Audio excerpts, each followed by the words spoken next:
Okay let me share the screen. Okay से अनुसार आम कौन करवा ना आम स्लाइड रे देखिए कौन कौन अच्छी आउ इमीडिएट कज तुम तो जान कौन अच्छी इमीडिएट कज कौन थी ना जो एनफिल्ड राइफल आम इंट्रोड्यूस होता तो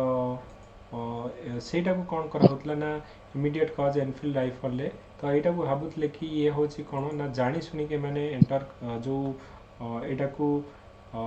इंट्रोड्यूस करी सो दैट कि आमर जो हिंदू मानकर आमर मेन हूँ आम पूजा करछे क्या ना काऊ को मुसलमान भावुले जे जो आमर घुषुरी मान जो को टच करिया भी हूँ गोटे साइन बोली। ओके तो जिते आम कहले जो बुलेट आमर एनफिल्ड राइफल रे जो बुलेटा यूज कराला and that is round of with one आमर कौन करा ना फैट रे जो फैट रे आमर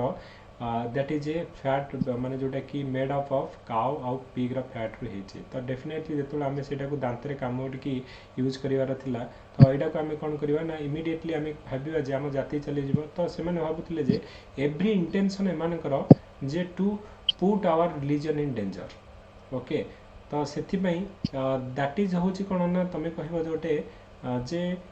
इग्निशन पॉइंट माने कौन ना तुम ऑलरेडी से टेम्परेचर रे पहुँची मैंने डीएसएल मारे मैंने से पूरा बारूद गदा निआ लगे से भाया सिचुएसन से क्रिएट करते दैट इज इमीडिएट कज किंतु ता बैकग्राउंड रे सब आमर होता। ओके तो are you guys able to see the screen देखा जाउछि समस्त को? Yes sir, yes sir. Okay तो Yes, कज sir. तो कज ऑफ रिवोल्ट रे हमर जो देखिबा 1857 रिवोल्ट रे कौन कौन लिखिबो ना हमर पॉलिटिकल कज थिला। ओके सोशल कज थिला, रिलीजियस कज थिला, इकोनॉमिक कज थिला, एडमिनिस्ट्रेटिव कज थिला और मिलिटरी कज थिला। ओके तो ये जो हेडिंग रे आमे लिखिबा तापर इमीडिएट कज कौन आमे लिखिबा तो पॉलिटिकल कज रे हमर कौन कौन रहिबो ना तुम जदि देखिबो पॉलिटिकल कज रे हमर फास्ट आमर ये इकोनॉमिक कज अच्छी। ओके तो पॉलिटिकल कज कथा मुझे तुमको कहूँ। ओके पॉलिटिकल कज रे कौन हो ना ईस्ट इंडिया कंपनी आमर ग्रीडी पॉलिसी ऑफ जो आमर कहूँ ग्रीडी पॉलिसी रोला that broken accompanied by our broken pledges and promises so resulted the contempt of the company and loss of the political prestige तो आमरे कहले जे तो सेते बेले तमे देखिबो जे से माने कोन पे आस्थिले ना beside causing our suspicion in the mind। Okay so just minute तो मे भी मु टिके तुमको म्यूट करी बजाती। ओके साउंड में भी तुम बैकग्राउंड आसो। ओके तो आमर कौन हूँ जे आमर कौन कौन आमर ये इंपोर्टाट जे तुम लिखिबो जे ये आमर जो पॉलिसी लाइक आमर subsidiary alliance by Lord Wellesley आउ आमर डॉक्ट्रिन ऑफ लैब्स तो such policy so they are actually माने कौन हो जो annexation policy they are creating fear in the mind of the जो ruler of the princely state तो जोड़ाक राजा शासन करते से कौन कहते डरुले कहते कि मे बी आम आपर आम पाली पड़ो। ओके सो दिस तमर दिस एक्चुअली हूँ create a fear and the right of the succession was denied to the Hindu princes. Okay तो आमर हिंदू प्रिंस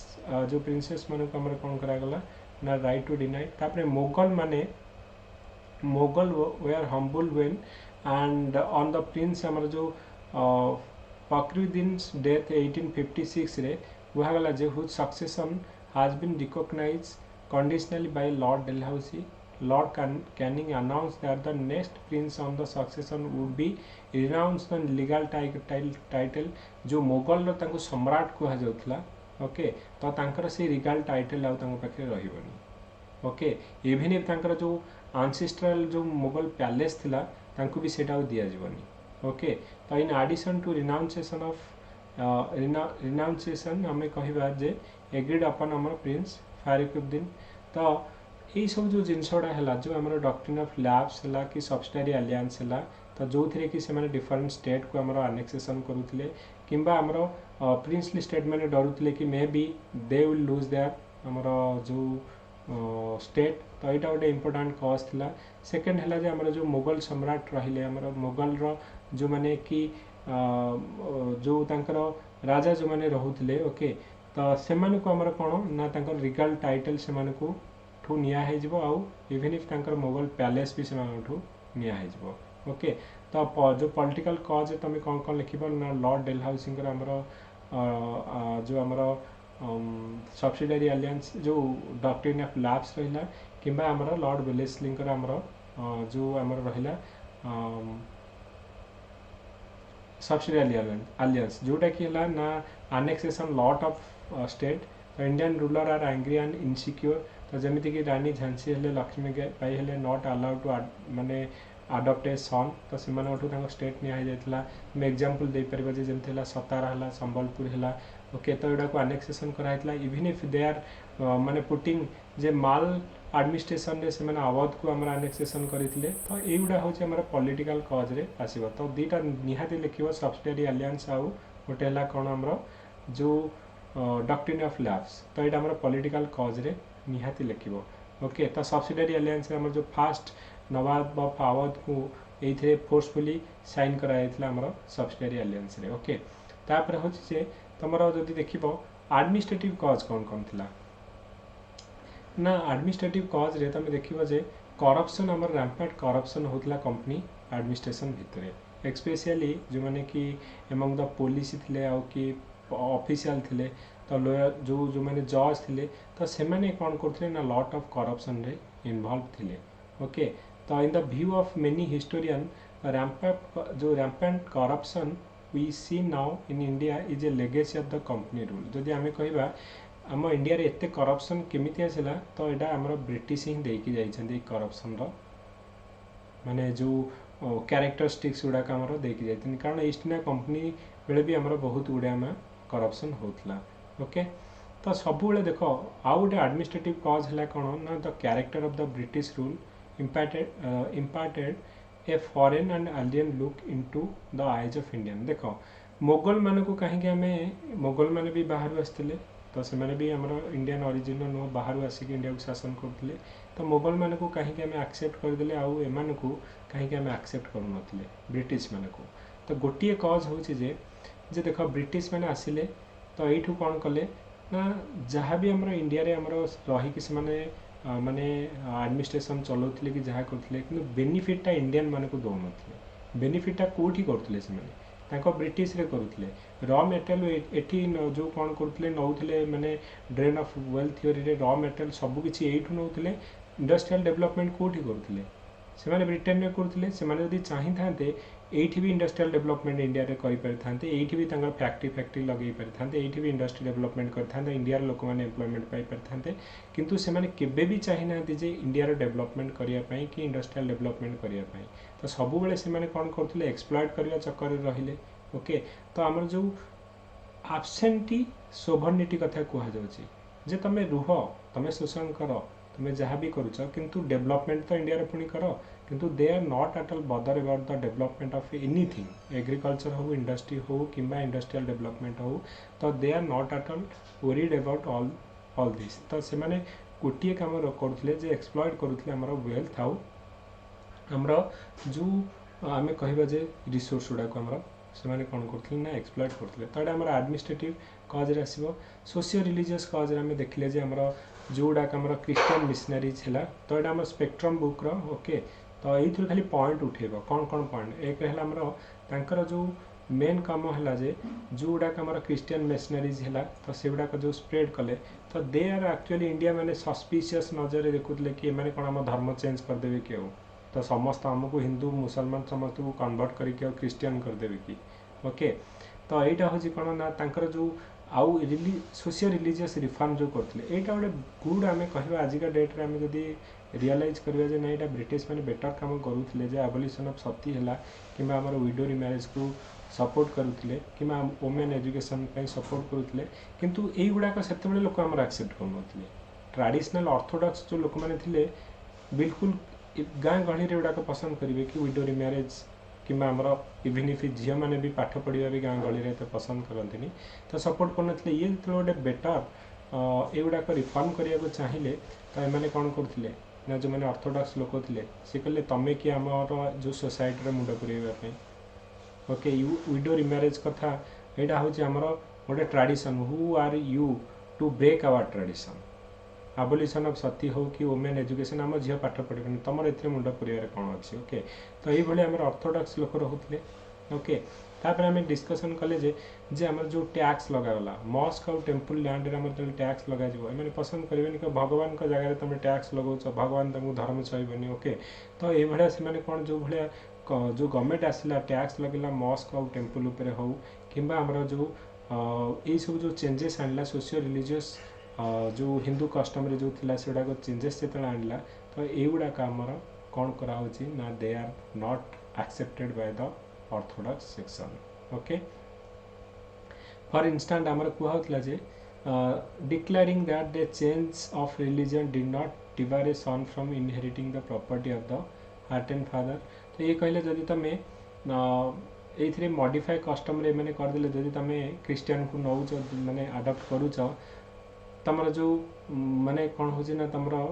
इनहेरिटेंट प्रॉपर्टी तुम जीवनी ओके तो ये ऑफर देले जमीक आमर जो कौन हो ना तुम कौन कर ना जो रिलीजन को एक्सेप्ट करने तो डेफिनेटली एगुड़ाक आमर कौन हो ना सोशल कज आसो जदि तुम बुलेट पॉइंट भाव कौन सोशल कज ना एबोलिशन ऑफ सती है विडो मैरिज एनकरेज कराला चाइल्ड मैरिज आमर जो नॉट अलाउड ओके कारण आम से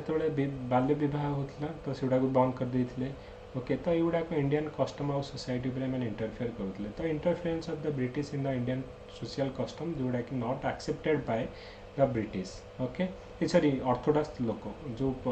Orthodox section of the society okay तो common people did not appreciate the social custom और वेस्टर्नाइजेशन जो करूँ एक्सेप्ट कर ओके तो यहाँ आम सोशल कज लिखल कौन कौन तापर आम एडमिनिस्ट्रेटिव लिखले जे माने करप्शन प्रबल होता तापर आम देखले जे पॉलिटिकल कज देखले जे लॉर्ड डेलहाउसी आमर एनेक्सेशन जो डॉक्ट्रिन ऑफ लैब्स और लॉर्ड वेलेस्लींकर आम सब्सिडियरी एलियंस जो थी कि से एनेक्सेशन करुले एग्जांपल देदेव केतटा एरिया संबलपुर सतारा एगुड़ाक आम डॉक्ट्रिन ऑफ लैब्स रे आउ हैदराबाद को फोर्सफुली कराइला आउ गोटे लिखिब जे आवध को आम माल एडमिनिस्ट्रेशन भी कौन होता ना फोर्सफुली एनेक्सेशन करा तापर आम देखले जे ये कौन ना जो जो माने को आमर जो थिला जो मोगल सम्राट को रिगल टाइटल निगला पैलेस निगला ओके तो यही सब गुड़ाक आमर कौन थिला ना तुम पॉलिटिकल कज रे बर्तमान आम देखा इकोनॉमिक कज रे कौन कौन थिला तुम इकोनॉमिक कज जदि देखिबो आमर हेवी टैक्स नौथिले एक तो आमर हूँ लैंड रेवेन्यू पॉलिसी ये आमको शोषण करुले आम जिते भी टैक्स मैंने प्रोडक्शन करदे एग्रीकल्चर आम मानक किसी बेनिफिट पाऊन okay heavy tax on Indian goods उपर आम करुले मनी लेंडर आउ ट्रेडर माने एमाने कौन करुले ना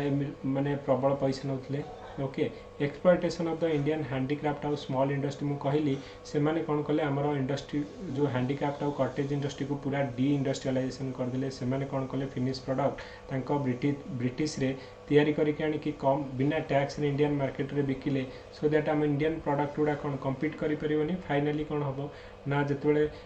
जो आम कहीपर प्रोडक्शन बंद हो बिक्री हेनी प्रोडक्शन बंद हो प्रोडक्शन बंद हो गले मुझे किसी प्रोडक्शन करी बेकार हो बुलि आउ तो जो लोन नहीं लोन न सुझी पारे कौन ना देवालिया हो लास्ट को कौन करी ना निहाती आउ गोटे दंगा करी ओके तो पान सिंह तोमर भाया हो ओके तो यही सब आमर कौन होता ना जो इंडियन हैंडीक्राफ्ट आउ स्मॉल इंडस्ट्री जो आम डिस्ट्रॉय हे तो से कौन करेंगे रिभल्ट डेफिनेटली करेंगे जमीदार मान ट्रेडिशनल आरिस्टोक्रेसी पड़ेब ओके आमर एग्रीकल्चर जो प्रोडक्ट जो एग्रीकल्चर जो आमर सेक्टर को पूरा इग्नोरांस करा इवन इफ एग्रीकल्चर को तुम जानिच कमर्शियलाइजेशन करा तो यही सब जिनस जो आम इकोनॉमिक कज रे गुड़ाक आसो तो जोटा कि तुम जब देख ओके तो आमर जो स्पेक्ट्रम इकोनॉमिक कज रे कौन ना दे डिस्ट्रॉय आमर economic fabric of Indian society तो तांकर अनपॉपुलर रेवेन्यू सेटलमेंट सिस्टम जो थी कि हेवी टैक्स नौले ओके तो जोड़ा कि आमर पिजेंट माने दे पार नथिले मनी लेंडर माने लोन नेबे तमे न दे पाले माने एक तो मनी लेंडर माने भी लुटुले साहूकार माने कौन करथिले ना हेवी टैक्स नौले से आजिका डेट में बैंक रु केते परसेंट टैक्स नौचे मे बी 10% मैक्सिमम 10 to 12% किंतु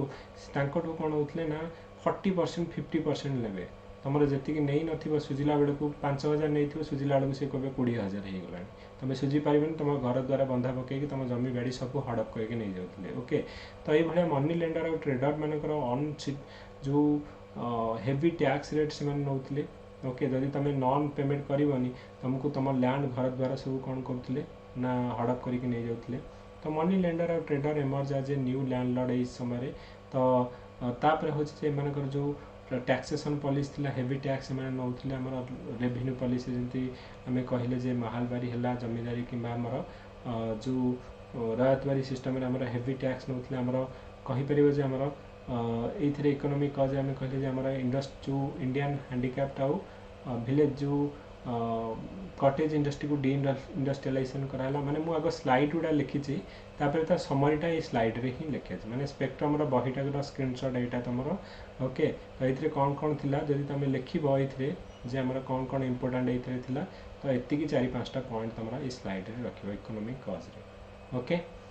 तो बुझीपार इकोनॉमिक कज रौन तो ये सब टैक्स सिस्टम आमर ये सब गुड़ा इकोनॉमिक कज रे। तापर पॉलिटिकल कज रे कौन कौन कहले ओके जे आमर जो डेलहाउसिंग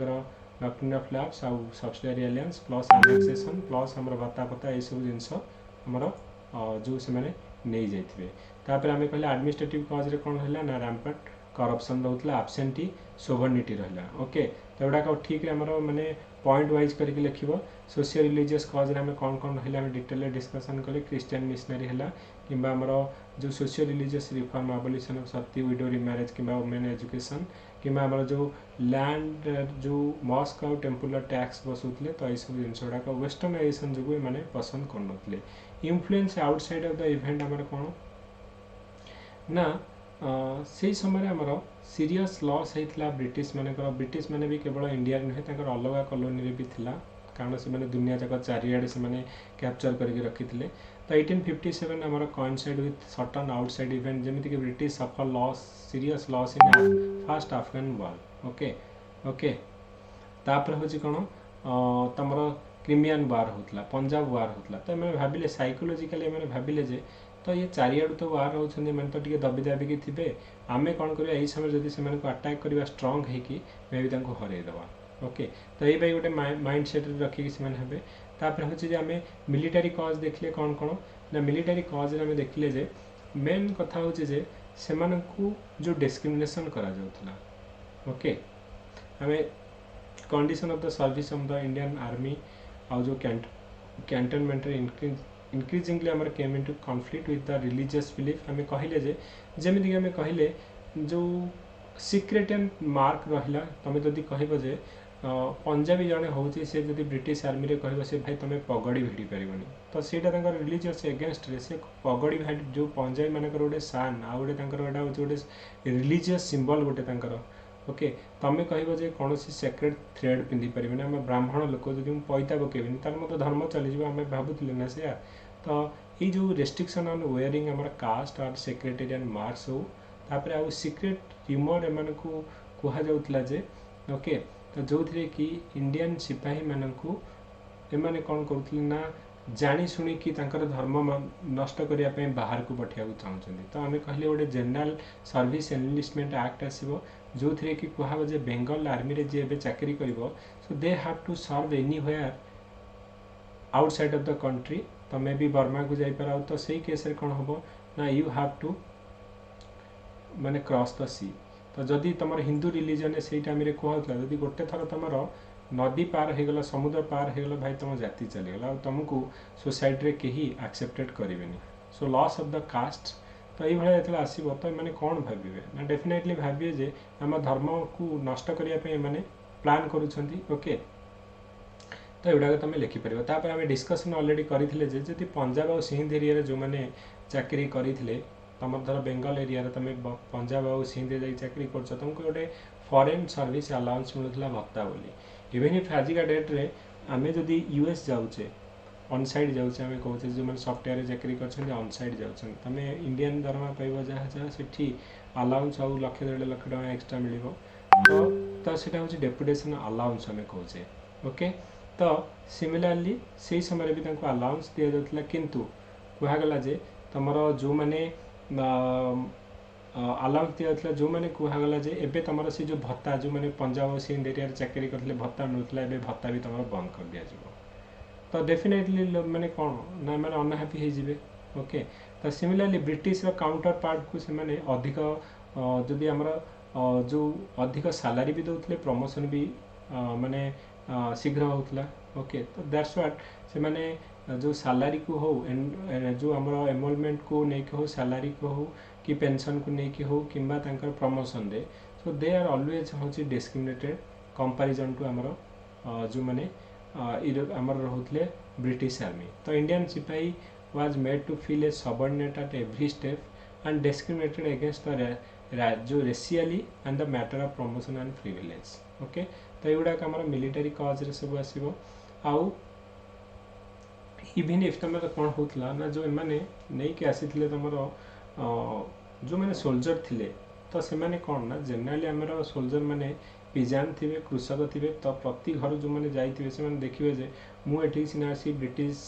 काम करुच्ची कि मो घरे मो बापा कि मो दादा से मैंने कौन काम कर ब्रिटिश मैंने से कौन कर एक्सप्लॉइट कर जहाँ भी आम जो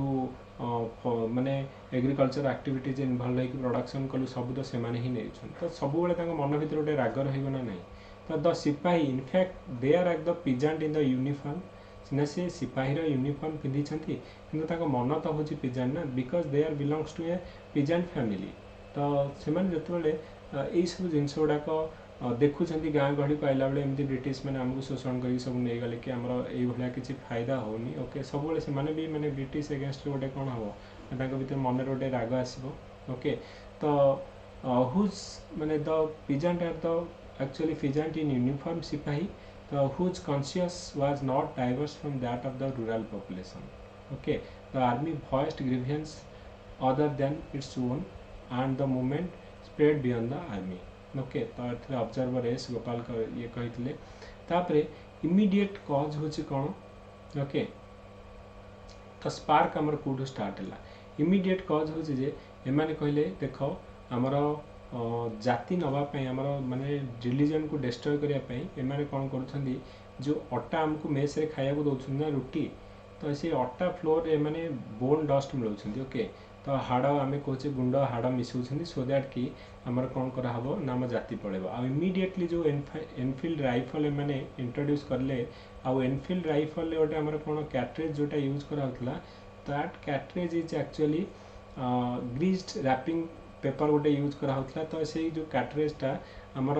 मेड ऑफ आमर बीफ आउ पिग्र फैट रे तैयारी बोली माने गाई आउ घुसीर चर्बी रे तैयारी बोली एटा कहुला माने रिमर कहुला। ओके किंतु तुमको जो से कैट्रेजटा यूज करिया पड़ो Enfield rifle you have to bite it आउ सेटा को से जो कैट्रेज को तुम जो से चर्बीटा को छड़ेला पर you have to loaded it in the rifle then you use it. तो काउ हूँ कौन ना सिक्रेट टू हिंदू आमर हिंदू धर्म रे आमर गाई को आम पूजा करुचे सिमिलारली मुसलमान पिग हूँ गोटे टाबू गोटे से मैंने बिल्कुल छुईबे देखो। तो जो तुम यहीटा को तुम छुईबा कथा तो दूर जो दांते लगेब तुम कौन हो तुम जाति धर्म सब पलैब।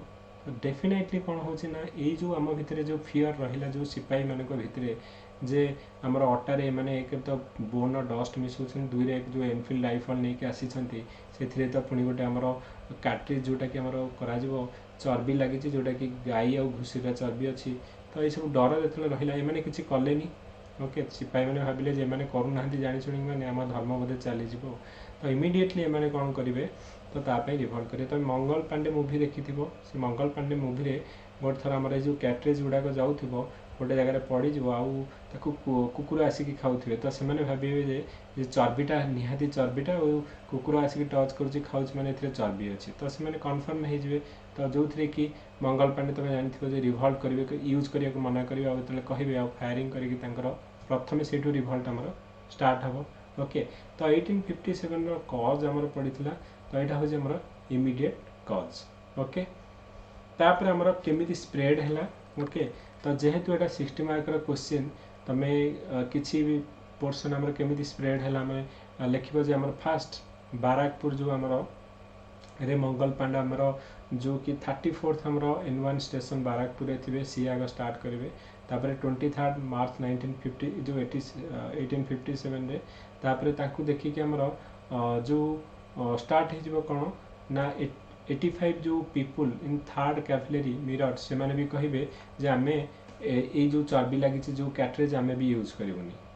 ओके तो तांकु जेल हे जिवो तो एमिति हबो कोन ना धीरे धीरे माने कोन होची ना तमरो स्प्रेड हबो अदर रीजन को एटा इमीडिएट कॉज मु लिखि जे rumour that are spread that the new cartridge to be loaded in the Enfield rifle was to be greased with fat of cow and pig तो हिंदू पे cow is a sacred and Musalman पे pig meat is forbidden by Quran okay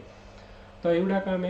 हूँ कौन ना कज आम देखिले okay तो मुझे तुमको कज कह गोटे समरी कहि को कज देख ये क्वेश्चन भी आम 10 मार्क क्वेश्चन जीएस रे भी पड़ी ए वर्ष ओके 60 मार्क क्वेश्चन पड़ी प्रिलिम भी बहुत क्वेश्चन पड़ी तेणु यहाँ गोटे इंपोर्टाट टॉपिक 1857 रिवॉल्ट ओके तो ये आम कौन ना डेलहाउसी जो अनेक्सेशन पॉलिसी रहा डॉक्ट्रिन ऑफ लैप्स तो जो आम नेटिव रूलर मानकर कौन कौन आम प्रो जो ये था तो abolition of title of pension एम निगला जो नेटिव रूलर राजा थे ओके तो ऑर्थोडॉक्स सेक्शन मानकर आमर जो प्रोब्लेम कौन होची ना से कंजर्वेटिव लोक थे जो सोशल रिफॉर्म कहले ओके मॉडर्नाइजेशन ऑफ एजुकेशन है okay officially policy of taxing आम रिलीजियस लैंड है क्रिश्चियन मिशनरीज है तो यहाँ मिलिटरी कज आम कहले British invisibility as the myth a series of event है डिस्प्रपोर्शनस रेशियो से माने बेसी आमर यूरोपियन सोल्जर मान रखुले इंडियन सोल्जर मान कम तापर आम कहले से सैलरी पेंशन ये सब कम दौले ओके सिपाही मानक आम देखुले डिस्क्रिमिनेशन करते रिफ्यूज टू पे भत्ता आमर जो गुड़ाक सिंध पंजाब एरिया रहिले okay encouragement of the missionaries तापर आमर जनरल एनलिस्टमेंट गोटे नहीं के आसिले ओके तापर आम कहले मासेस माने कौन ना आर्टिसन जो क्राफ्ट मैन रहिले से जो डी इंडस्ट्रियलाइजेशन जो आमर से इंडस्ट्री को कौन ना डिस्ट्रॉय कर देथिले तापर आमर basic foreigner of the British माने तो आसिले जहाँ भी हो जाओ से माने केबे भी जदि आम पई किछि भी डेवलपमेंट करि थांदे कि एठी इंडस्ट्रियल डेवलपमेंट करि थांदे मे बी आमे ताको गोटे माने किछि गोटे पॉजिटिव वे रे देखि थांदे तो बिल्कुल से माने हमको लुटिबा को चाहिले तो ये जो basic foreigner of the British तो यहाँ हूँ वन ऑफ द कज इमीडिएट कज तुम लिखिपर जे एनफील्ड राइफल जोटा कि आम गीज कैटेज यूज कराइला ओके तो ये आमर तापर कौटू कौटू स्टार्ट है तुम लिखला ओके को एरिया रे किए थिले जो दिल्ली एरिया रे आमर लीडर किए थिले ना बहादुर शाह भक्त खान थिले ओके किए आमर ब्रिटिश ऑफिसर किए थिले ना जॉन निकोलसन थिले फेथ ऑफ लीडर कौन ना फाइनाली हमारे बहादुर शाह को रेंगुन पठाई भक्त खान तो डायड तुम जानी कानपुर किए लीडर थे नाना साहेब तंतिया तोपे तो ये ब्रिटिश ऑफिसर किए थे ना हावलक थे एस्केप टू नेपाल तुम जान नाना साहेब नेपाल पलई थे तापर आम तंतिया तोपे एम को एग्जिक्यूटेड करा ओके तापर लखनऊ रे हजरत महल ओके तो कैंपेल थे आमर ये एस्केप टू नेपाल ये कहुए जो रानी हजरत महल आउ नाना साहेब दिजन जाक नेपाल को पलई थे ओके तो डेथ ऑफ नॉलेंस आउ नेली हावलकर डेथ भी हो झांसी रे किए थे ना लक्ष्मीबाई थे कि आम ब्रिटिश ऑफिसर थे ना ह्यूज रॉस थे they are died fighting at the Gwalior आमर झांसी रे जो आमर झांसी रे मान डेथ हो रानी झांसी बाई ओके ग्वालियर रे Rose regarded her as the best fighter Rose कही देख मो लाइफ रे जिते फाइटर देखी रानी लक्ष्मीबाई भाई क्या फाइटर मुझे देखनी ना he is the only man in among the total war बोली से कही ओके बरेली खान बहादुर थे okay escape to Nepal Arrah Jagdishpur Arrah आमर यहाँ भी प्रिलिम क्वेश्चन पड़ा तो सी कौटी थे ना कन्वर सिंह ओके जी कि आम जगदीशपुर आरा थे ओके तो यही सब जिनस गुड़ाक तुम किए लीडर थे मेन कथा है जे कौन पे कज ऑफ फेल्युअर तुम फाइनाली लिख ओके तुम लिखल जे कौन कज थी ओके सब कज गुड़ाक लिखल गोटे पारा लिख किए इंपोर्टाट लीडर थे ओके को एरिया रे जस्ट गोटे पारा लिख फाइनाली कज ऑफ फेल्युअर कौन पे कज ऑफ फेल्युअर है मेन कथा है जे एथिरे हम जो इंडियन रूलर थे थ्रू आउट इंडिया रे जितक रूलर थे समस्ते सपोर्ट कर बहुत गुड़े रूलर थे जे कि ब्रिटिश मान को सपोर्ट करुले ओके तो कज हूँ गोटे अन sympathetic attitude even आमर hostility of many native ruler and their minister जमती कि सिंधिया माने रहिले तांकर मिनिस्टर जार सार दिनकर राव रहिले Nizam and his minister sir Salar Jung रहिला आमर होलकर गुलाब सिंह ऑफ काश्मीर बेगम आम भोपाल ओके तो एमाने कौन करते राजा ऑफ जोधपुर एमाने ब्रिटिश मान को सपोर्ट करते से माने तो इंडियन मान को एक जो फाइट करिया तो दूर कथा से ब्रिटिश मान को सपोर्ट करते ओके तो केवल यही एरियाटा पुणी आम कह थ्रू आउट इंडिया रे एटा हमर कोन होछि ना स्प्रेड हे नथला जेमिति कि बेंगल हला बॉम्बे हला मद्रास हला वेस्टर्न पंजाब तो राजपूत ने माने पार्टिसिपेट ही कर नथिले ओके तो non participation of Bengal Bombay Madras western Punjab Rajput ने माने पार्टिसिपेट कर नथिले and unsympathetic हमर attitude of the modern educated Indians जो माने कि तमे देखिबो से समय माने मेन लीडर थिले से माने भाबुथिले जे आमे कॉन्स्टिट्यूशनल वे रे जो ब्रिटिश माने आछंदी दे आर एक्चुअली फॉर हमर गुड पई आछन देखो हम पई एबोलिशन ऑफ सती करछंदी वुमेन एजुकेशन तो से माने हमर भलो पई आछंदी तो एमाने ताकू मिस कैलकुलेशन करिके कहउथिले जे हम कॉन्स्टिट्यूशनल वे रे जिबा ब्रिटिश माने ऑलवेज एजुकेटेड माने हमर निहाती डेवलपमेंट करिवे ओके तो इवन इफ एजुकेटेड इंडियंस माने अनसिम्पैथेटिक थिले ओके तो आउ ता छड़ा तुम देखले जे मनी लेंडर आउ जो माने रहिले मर्चेंट रहिले सिग्निफिकेंट हमर जो माने ट्रेडिशनल जमीदार रहिले हमर new class of urban based हमर एब्सेंटी लैंडलॉर्ड रहिले से माने भी हमर एक्सप्लॉइट करूथिले ब्रिटिश माने को सपोर्ट करूथिले तापर देखिबो जे वीकनेस इन द रिबेल तो माने कोन हो जे हमर जो रिवोल्ट हमर हला 1857 रो सेथे लैक ऑफ ऑर्गेनाइजेशन थिला ऑर्गेनाइजेशन रे हमारा प्रॉपर डिसिप्लिन नथिला गोटे हमारा बेटर प्लान ऑफ एक्शन एमाने करि पनुथले सेंट्रलाइज लीडरशिप नथिला भक्त खान हेरिका तो हमारा दिल्ली कैप्चर करनेले किंतु दिल्ली कैप्चर करनेला पर को भलिया शासन चलिबो केमिति गोटे प्रॉपर प्लान हमें करबा ताहा बखरे से आइडिया नथिला ओके तो common plan of action central leadership रो लैक ऑफ फेस गुडा थिला मॉडर्न वेपन हम पाखे नथिला हमें कोन करथले ना फाइट करथले हमें जो स्पीयर आम कह सोड आउ ये जो खंडा तरुआल धरिक आम फाइट करते ओके से माने कौन ना गोल जो आम बंदूक आउ तोप नहीं आसुले उड़े दूसरे आम पहुँची पारे पाखे ओके तो पाखे मॉडर्न वेपन थिला पाखे गोटे प्रॉपर प्लान ऑफ एक्शन थिला सेंट्रलाइज लीडरशिप थिला जो आउ गोटे बेटर वार टेक्निक थिला जोड़ाक आम पाखे नथिला ओके ता छड़ा भी आमर होछि ना आमर प्राय देखिबो इंडिया रा जतबे हिस्ट्री में देखिदबा बहुत गुड़े इंपोर्टेंट लीडर केमिति मरती ना निज लोक किए बिट्रेड करथिबे सिराज युद्ध तुम देख माने स्टार्ट करिवो तो सेटा किए ना आमर होछि मीर जाफर ओके तुम तंतिया तोपे कौन ना निजर सांग ही धरे देवे भगत सिंह तुम देखिबो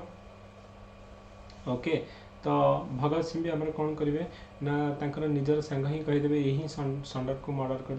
तो पर्टिकुलाली आमर इंडिया रे जेतक आमर देखिबो निज ही लोक तुम संगे गरदारी करेंगे ओके तो यही सब गुड़ाक आमर माने प्रोब्लेम थिला जे आमर डिसिप्लिन नथिला lack of organisation common plan of action नथिला सेंट्रलाइज लीडरशिप नथिला मॉडर्न वेपन नथिला आमर बेटर वार टेक्निक हमको जाना नथिला एक तो आम सेल्फिश लीडर थिले तापर जदि ब्रिटिश आम देखिए पाखे कौन थी आम पाखे जहाँ नाला पाखे से गुड़ाक पाखे सुपरियर मिलिटारी वेपन थिला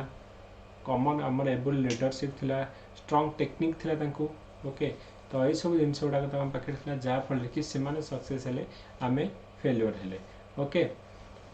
तो से सेम जिनस ये आम लिखीचे ओके तो फाइनाली तुम केते जनकर माने स्ट्रॉन्ग जो पॉइंट दे परिबे जे की कोन कहउथले तमरो वीडी सावरकर कहते जो वार of independence okay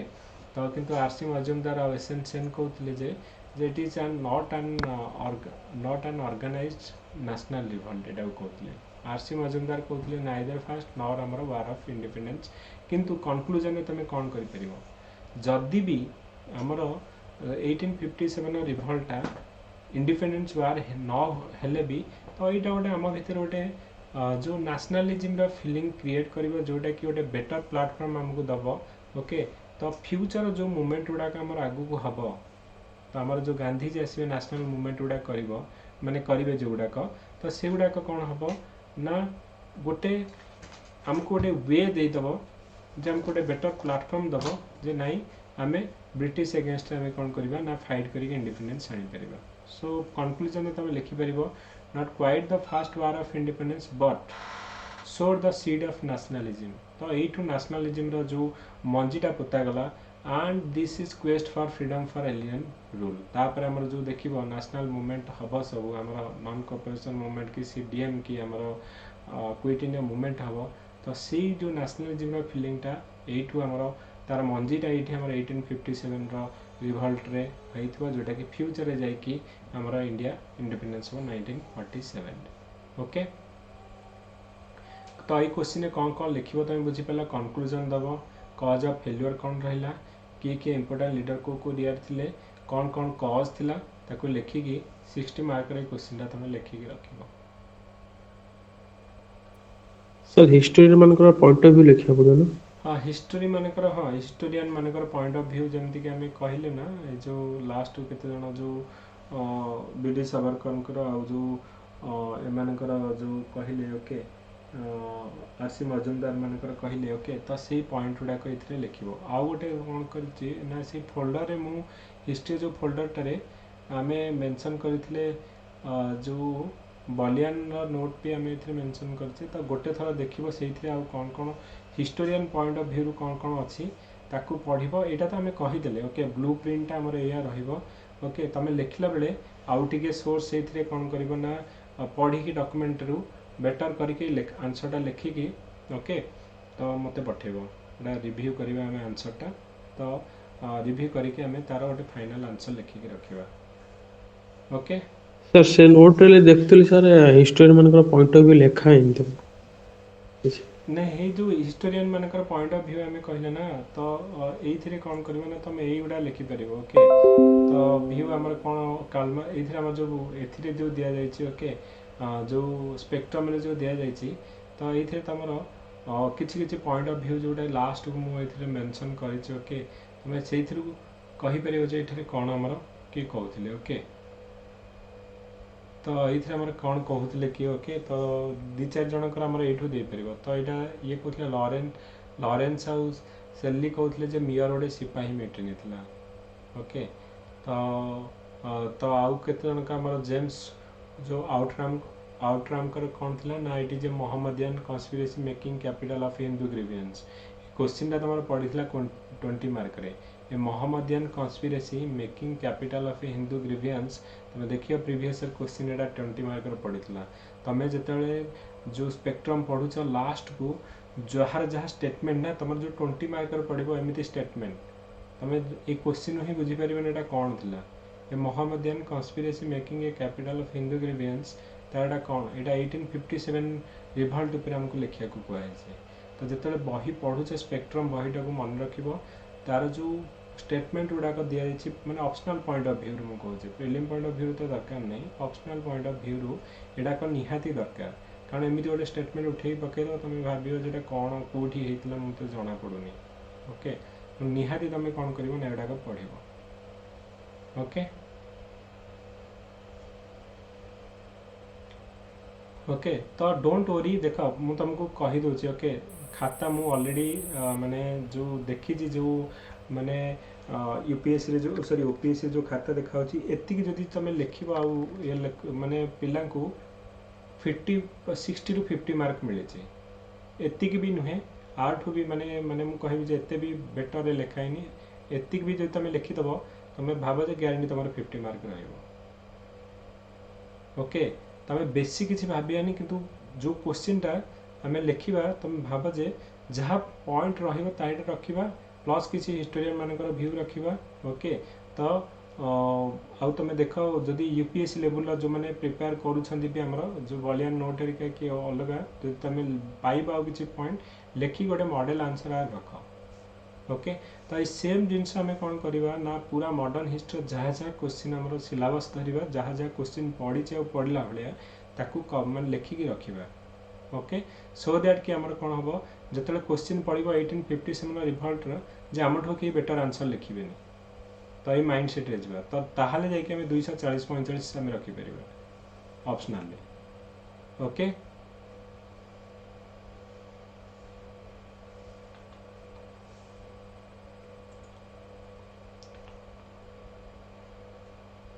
okay guys तो मु 1857 रिभल्ट यही क्वेश्चन तुम आम डिस्कसन कले फास्ट तो तुम मैंने कहले कौन कौन आम आम ओराली डिस्कसन कले तुम स्लाइड भी देखिले ओके फाइनाली आम कौन लिखा गोटे आइडिया है किंतु तुम लिख ओके लिख तापर आम या डिस्कसन करवा ओके राधिका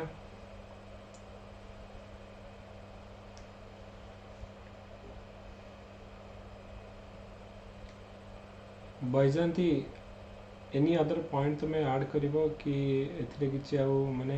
आंसरटा लेख ओके आंसरटा लिखिकी ओके तापर आमे मते दियो तापर आमे डिस्कशन करबा ताको ओके आज्ञा आज्ञा आ जोटा काली आपण दीपक भाई जोटा टिके आगुरु पढेइबे ना टिके हम कहि दियंतु हम सेटाई पढि कि ready land land revenue policy next question हमर होची लैंड रेवेन्यू पॉलिसी तो जेते कारण 40 मार्क प्रति वर्ष तमर पड़िबा इधर हमर रायतवारी महलवारी और हमर जमींदारी सिस्टम तो लैंड रेवेन्यू पॉलिसी हम नेक्स्ट क्वेश्चन करबा तापर हमर जो डी इंडस्ट्रियलाइजेशन हेइतला जो एग्रीकल्चर और इंडस्ट्री गुडा का हमर जो ब्रिटिश समय जो थिला तो सेही पॉलिसी गुडा हम गोटे पढ़िबा ओके आगो आमे आगो सब लॉन्ग टाइम गुडा कवर कर दे जिवा जा 6-7 वर्ष रे पढे सेति तो होची मेन तमे जदी लास्ट 7 इयर्स रे क्वेश्चन करि दउ छ तमे भाबो जे तमरो 90% प्रिपरेशन सरी गला ओके ठीक है ता ता आगो 60 मार्क सर दबा ता परे बरं 20 मार्क करबा आगो 60 मार्क नहीं साइड बाय साइड हमें करिक चलेबा जते हमें पढिबा जते हमें जो मूवमेंट उडा का करबा तो सेते बेले तमर 20 मार्क में भी पढिबो आउ 60 मार्क में पढिबो जेमति कि हमें कहबा जो पीएसआर ग्रुप रे जो माने अछंती तो तांको पई गवर्नमेंट ऑफ इंडिया 1935 20 मार्क पडुची 1919 भी पडुची तो बहुत गुडा जिंस पीएसआर आउ हिस्ट्री रे मिक्स हेक अछि ओके तो सेटा डिजन देखो बेनिफिट हबो तो सेमन 20 मार्क भी लिखिबे हमें पूरा टोटल जो 20 मार्क और 60 मार्क पे भी लिखिबा ओके तो बहुत पाई 10 मार्क पे भी तमे लिखिबो 1857 हमें एते डिस्कशन कले 10 मार्क्स रे तमे केमिति आकु लिखिबो 150 वर्ड रे वन माने मैक्स टू मैक्स तमे 150 वर्ड रे 200 वर्ड रे आकु हमें जति डिस्कशन कले तमे गोटे 10 मार्क रे लिखि देखाओ मते ओके एई सेम जिंसडा को तमे 60 मार्क लिखिबो सेम जिंसडा को तमे 10 मार्क लिखिबो 10 मार्क रे लिखि खाली हेडिंग लिखिबो ओके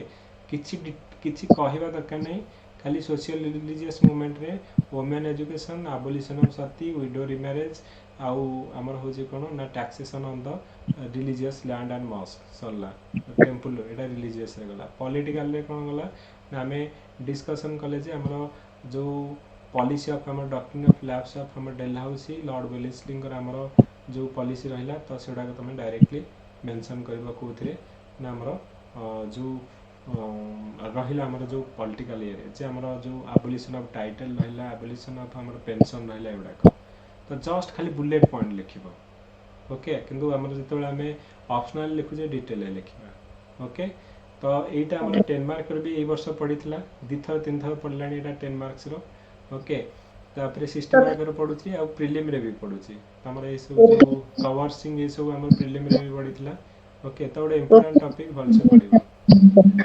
1857 अछि फेवरेट चैप्टर ऑफ पीएससी रो हां एटा ओडे हमें तेनु जो जोडा को इंपोर्टेंट टॉपिक तो सेडा का हमें करबा तो लैंड रेवेन्यू पॉलिसी हमें नेक्स्ट क्लास रे करबा तापर एग्रीकल्चर इंडस्ट्रियल पॉलिसी हमें करबा रिलीजियस सोशियो रिलीजियस मूवमेंट हमें करबा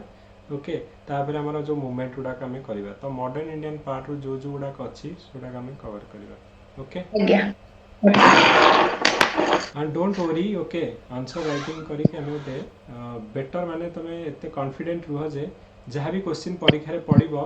एति के 100% श्योर जे लेखि कि नियो जे मु तुम गारंटी देई कहू जे जे जहां भी क्वेश्चन परीक्षा रे पड़िबो we are already readymade answer ओटा हम पाखरे थिबो से पीएसआईआर हो हिस्ट्री हो सेटा मो तरफ रे गारंटी जे मु माने जो 300 का मार्क पड़िबो 300 का मार्क रो आंसर हम पाखरे रेडीमेड थिबो दैट दे सेटा मु तुमको गारंटी दे परिबे विथ आंसर राइटिंग ओके तो सेटा जोटा कि हमको निहाती दरकार हमको एटी पीएचडी करिया नै जो हिस्ट्री रे हमको आंसर लिखि कि क्लास 1 ऑफिसर है कि ओपीएससी रे जिबार আছে ओके ओके हमको हिस्ट्री प्रोफेसर है कि पढ़ेबार कोठी नै ओके हमको केमिति आंसर लिखि कि गोटे माने बेटर मार्क रखी कि क्लास 1 ऑफिसर है कि जो निर्माण प्राप्ति केमिति हवा ओपीएससी प्रिपरेशन रो ओके सेटा हो जे मोर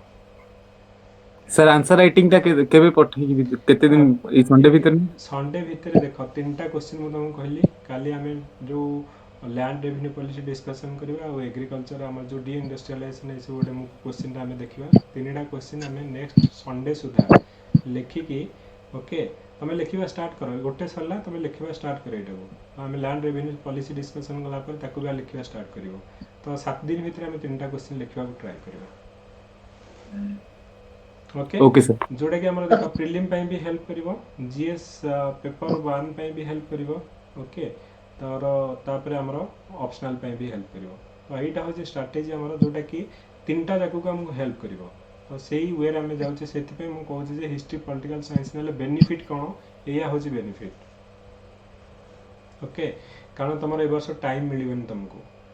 प्रिलिम पर मे भी तमर आर वर्ष वाला कोविड थिला बोली तुमको घुंचे दिले ओके ए वर्ष तमर हार्डली 2 मंथ्स और 2 मंथ्स भीतर केमिति हमें सब कंप्लीट करियो जदी तो एमिति गोटे टॉपिक नेले तमर सब प्रिलिम को भी मते हेल्प हो मेन पई आ ऑप्शनल पई भी मते हेल्प हो okay okay so thank you everyone and good night to all good night sir sir से जो पीएसआई ର ये सर क्वालिटी पीडीएफ ଟା अपलोड करनांती मु କରିଦେବି ओके ମୋ ଲ୍ୟାପଟପ୍ ହିଁ ଖରାପ ହେଇଥିଲା ଏବେ ହିଁ ମୁଁ ମାନେ 2-3 ଦିନ ହେଲା ଦେଖ ତିନିଟା କ୍ଲାସ୍ ଆମେ ହିଷ୍ଟ୍ରି କରିଥିଲେ ଜେନେରାଲ ମୁଁ ସବୁଗୁଡ଼ାକ ଭିଡ଼ିଓ ରେକର୍ଡ଼ିଂ କରିଛି କିନ୍ତୁ ତାର ଅଡ଼ିଓ ନାହିଁ ମୁଁ ଅପଲୋଡ଼ କରିଦେବି ପିଲାମାନେ ଭାବୁଥିବେ କି ଯେଉଁ ଦୀପକ ଭାଇ କ'ଣ ଭିଡ଼ିଓଟା ଅପଲୋଡ଼ କରୁନାହାନ୍ତି ସେଥିରେ ଭିଡ଼ିଓ ନାହିଁ ମାନେ ଭିଡ଼ିଓ ଅଛି ତାର ସାଉଣ୍ଡ ଆସୁନି ତ କରିକି କିଛି ଲାଭ ନାହିଁ ମୁଁ ଏନିୱେ ଅପଲୋଡ଼ କରିଦେବି ଏତେ କଷ୍ଟରେ କରିଥିଲି 3-4 ଘଣ୍ଟା ମୁଁ ଭାବିଲି କି ଯେଉଁମାନେ ମିସ୍ କରିଯାଇଥିବେ ଦେଖିବେ ଦେଖିଲା ବେଳକୁ ସେଟାକ ଅଡ଼ିଓ ହିଁ ନାହିଁ तो लैपटॉप खराब होता ठीक करके आनी चाहिए एनीवे आज टॉपिकटा तो मुझे रेकर्डिंग कर देछि ओके जदि कहीं मिस कर जाइए ग्रुप रो तो मे भी मैंने देखि पारे okay okay sir sir PDF टा अपलोड कर दियो एटा तो नहीं सर से जो पीएसआई ର क्वालिटी पार्ट ଟା सुपरवाइजर मैम को ठीक है okay thank you everyone good night good night good night